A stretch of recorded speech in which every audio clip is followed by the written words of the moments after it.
In 1937, during Japan's colonial rule over Korea, a small village was engulfed in a foul stench.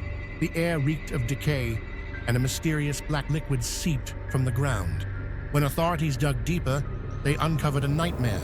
Over 300 bodies piled on top of each other, their limbs were twisted at unnatural angles, and their faces frozen in agony. These victims all belonged to the same religious cult. What led them to this gruesome fate? This was the Baek-baek Cult. Baek-baek means white, symbolizing their belief in purification through a chosen one. Originally an offshoot of a traditional sect, it turned into something sinister under its leader, John Yong-hai.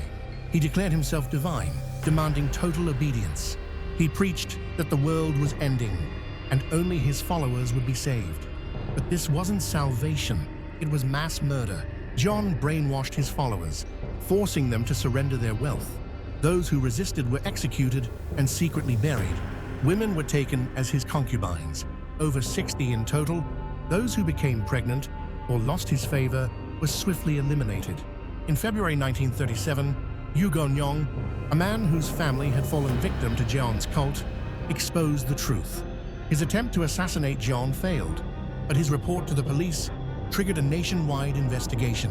314 bodies were uncovered, with estimates of over 350 victims. It was one of the worst mass murders in Asian history. Jeon's fate remains chilling. He fled capture, but 50 days later, a mutilated corpse was found, believed to be his. His family and cult members identified the body, and authorities ruled it a suicide, marking the end of the Baek-baek Cult. But the horror didn't end there. Japanese authorities removed Jeon's brain, preserving it for criminal research. It remained stored for decades, until public outcry led to its cremation in 2011.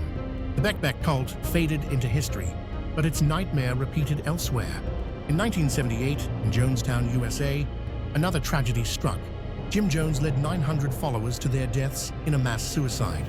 Different times, different places, but the same blind faith led to destruction. Can we stop history from repeating itself? Or is another cult already forming somewhere in the world?